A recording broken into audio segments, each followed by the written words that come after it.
Welcome to the deep dive. Today, we're plunging into something really quite special. The Vostra Vector Chronograph watch. Hmm. It's pretty new, just launched earlier this year, 2025. And our mission today really is to unpack how this watch manages to balance a genuinely playful spirit Right. with some serious watchmaking credibility, and importantly, how it delivers exceptional value to you. It's a fascinating mix they're going for. Exactly. We've gathered a whole stack of sources that really explore the specific model, its origins, the design, and some features that are genuinely surprising, especially considering the price. Yeah, there are a few things that raise an eyebrow in a good way. Totally. So here's the big question we'll be tackling in this deep dive.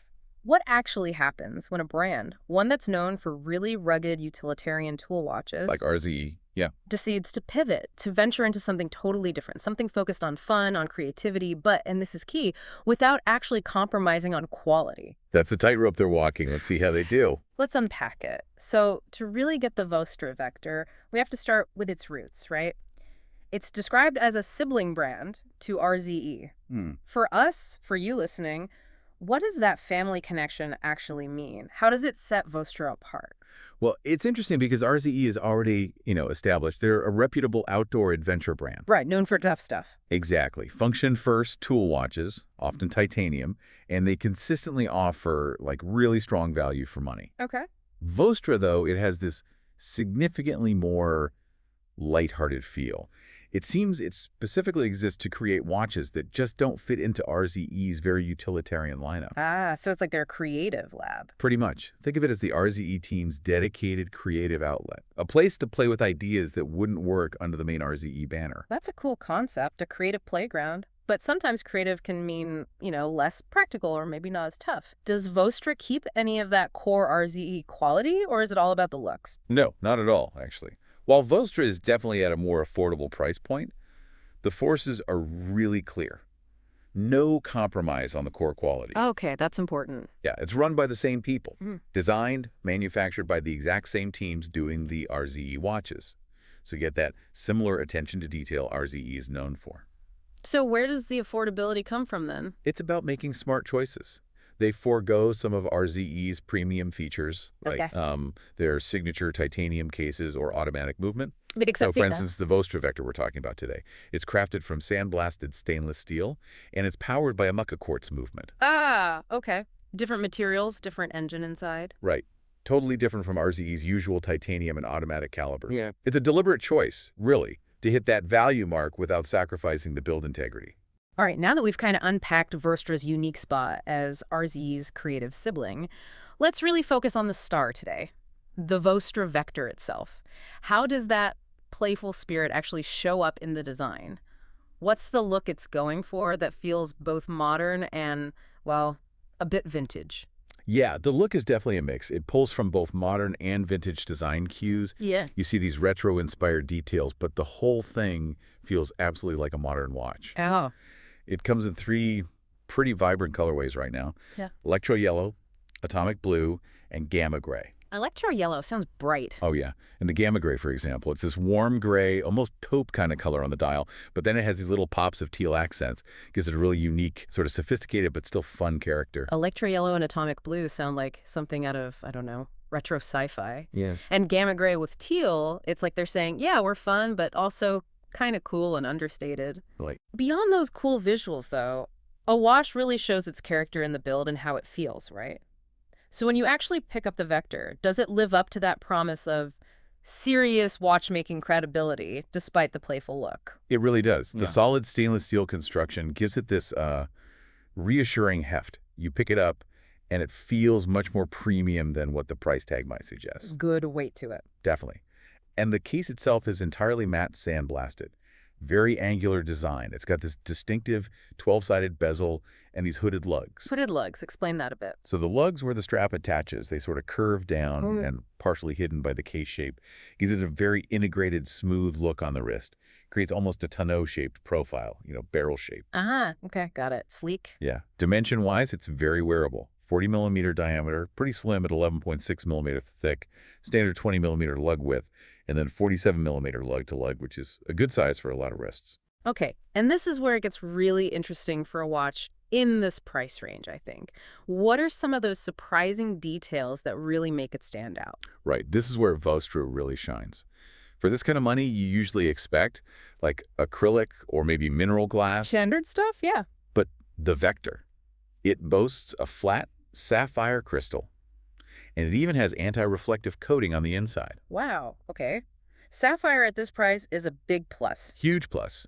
It's a real statement answering that question about bridging utility and playfulness without cutting corners on quality. Ah, Plus, you get a signed screw-down crown nice touch. and these oblong chrono pushers. They sit almost flush, but they're surprisingly easy to use. Compact crown guards too, and a solid screw-down case back helps give it a solid 100 meters of water resistance. So it's not just for show, it can actually handle some real-world use. Definitely. It's ready for more than just sitting at a desk. Okay, so beyond the cool looks and that impressive build, the real heart of any watch is the movement, right? The sources mention this Meca-Quartz movement. For those listening who might not be familiar, what exactly is that? And maybe more importantly, why should you care about this choice? Great question. And it's really key to the Vector's whole value proposition. So under the hood, it's using the Seiko Caliber VK63. It's a Meca-Quartz chronograph movement. Okay. Fundamentally, it's battery-powered quartz. Simple enough. But the magic part is it uses a mechanical module to control the chronograph function, the stopwatch part. Ah, okay. So what does that do for the user experience? Well, this is why you should care. It means you get the best of both worlds. Really, the convenience and affordability of quartz, grab it and go, no winding. Right, easy. But you also get that satisfying smooth sweep of the chronograph hand when you start it and that instant snapback reset, just like a traditional mechanical chronograph. So it feels more like a mechanical chrono even though it's quartz powered. Exactly. It's a clever way to give you that premium feel, that tactile satisfaction, without the much higher price tag of a fully mechanical chrono. It kind of democratizes that experience. That is smart. And practical, too. Battery life. Yep, runs on a single common 394 power cell. Get about 3 years of battery life. Easy and cheap to replace when needed. And it's a popular movement choice for a reason. You see it in other well-regarded watches too, like the Depancel Allure Meca-Q or the Ver R1 racing chronograph. That really does clarify the appeal. So how does that clever movement then translate to what we actually see on the dial, the layout, the functions? So the dial has applied hour markers, which is nice. The minute track and the chronograph subdials are slightly recessed. Just adds a bit of visual depth, looks more sophisticated. Okay, the subdials, what do they do? The one at 3 o'clock is a 24-hour display, just handy for, AM, PM at a glance. Yeah. The one over at 9 o'clock is your 60-minute counter for the chronograph. And a date window. Yep, tucked away nicely down at the 6 o'clock position. Yeah. What's kind of interesting visually is there's no running second subdial ticking away. Oh, right. Where does the seconds hand usually go? Often it's 6 on chronos. But here, they just use these simple lines for the cardinal points 3, 6, 9, 12. It's a cleaner look. Sort of vaguely reminds me of the minimalist approach Tag Heuer takes with some Monaco models, like the Heuer O2. Interesting comparison. And lume. Can you see it in the dark? Oh yeah. Swiss Superluminova on the hour markers and the main hands. It glows this strong aqua blue color in the dark. Fits that fun, modern vibe. Nice. Okay, so we've covered the case, the crystal, the movement, the dial. What about the bracelet? A watch's bracelet, man. It can really make or break the whole experience, can't it? Absolutely. It's crucial for comfort and the overall perceived quality. So how does the Vostra Vector's bracelet hold up? Does it match the quality we've seen elsewhere? It does pretty well, actually. It's a matching sandblasted stainless steel bracelet, matching the case finish. It has this flat link structure, which is quite comfortable. Flat links? Yeah. And it tapers nicely from 20 millimeters wide at the case down to 18 millimeters at the clasp. The clasp itself is a butterfly-style folding clasp. Feels solid. Very solid. It's made entirely of solid machine components, no cheap folded bits, and a nice touch. It attaches to the case with integrated quick-release spring bars. Ah, easy strap changes, though. Super easy. You can swap it out in seconds without tools if you want to try a different look. Sounds like they really didn't skimp here either. But, when something offers this much value, I always wonder, are there any tiny compromises, any little areas where maybe the price point shows, even slightly? Well, okay, if we're being really picky, the sources do mention a couple of minor nitpicks, nothing major, mind you. Like what? The removable links, the ones you take out to side of the bracelet, they're secured by friction fit pins. Okay. Pins versus screws. Right. RZE's models often use single-sided screws, which some people find a bit easier to adjust at home, maybe need fewer specific tools. Pins work fine, they're secure, but screws are often seen as a slightly more premium touch. Minor detail, but enthusiasts notice that stuff. Exactly. And the other thing is, the clasp doesn't have any kind of micro-adjust or extension system. Yep. So getting an absolutely perfect fit might rely on adding or removing links. Some half links would have been a nice addition there. Gotcha. For fine-tuning the fit. Yeah. But look, connecting this back to the bigger picture, these are really minor points. The bracelet is genuinely comfortable, and it feels like a solid step or two above what you usually get on watches at this price. So it's more of a bonus than a bare minimum. Definitely. Honestly, the watch would still be great value, even if it just came on a basic strap. The bracelet feels like an extra win. So let's try and bring it all together. Considering everything its RZE family connection, those surprising features like the sapphire, the Meca-Quartz, the solid build, what's the final verdict? The bottom line on the Vostra Vector's overall value proposition. How does it stack up? The official retail price is $279 US. $279, wow. Yeah, which, for a Meca-Quartz chronograph with these specs, sapphire crystals, solid build, is an extremely compelling value. Hard to argue with that. Right. And while, okay, it doesn't have all the premium features of its RZE siblings, it absolutely keeps that same overall quality feel and attention to detail that's earned RZE such a strong following. It sits firmly, as the sources say, within the realm of proper horological fun. Horological fun. I like that. It proves that value doesn't have to mean boring or basic. You're getting something distinct and well-made. We've clearly seen how Vostra carves out its own path, different from RZE, but still using those core strengths. Looking ahead, do the sources give any hints about where this playful brand might be heading next? Yeah, there are some interesting hints. The sources suggest Vostra plans to lean even further into that lighthearted, maybe even pop culture-oriented side of his personality. Oh, like themed watches. Possibly. There's talk, or at least hints, about potential thematic models, maybe even collaborations down the line. That could be really cool. And it's not just, a marketing gimmick. It's actually a smart business move.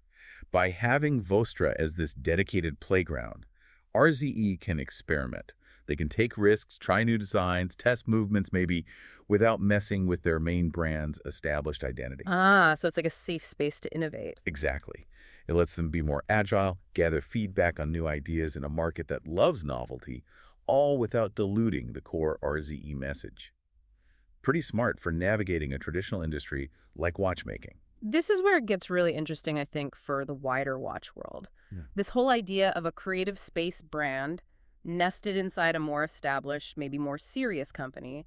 What does that actually signal for how watch brands might evolve and for what we as consumers might start expecting? A great point. As we wrap up this deep dive, it feels abundantly clear the Vostra Vector isn't just like RZ Lite or the budget option. It really does have its own distinct, vibrant spirit. It's this genuine creative space churning out watches that, yeah, they wouldn't quite fit in the main RZ catalog, but they still carry that quality DNA. It's such a cool example of how being purposefully playful can lead to some seriously good value. Precisely. And maybe here's a final thought for you to chew on. In an industry that's often really dominated by, tradition on one side and pure hardcore utility on the other, how might brands like Vostra, these creative outlets born from established names, start to redefine what we expect from accessible watches? And maybe even bigger picture, how could this kind of agile, fun-focused approach actually influence the whole landscape of horological innovation, pushing things beyond just specs and price?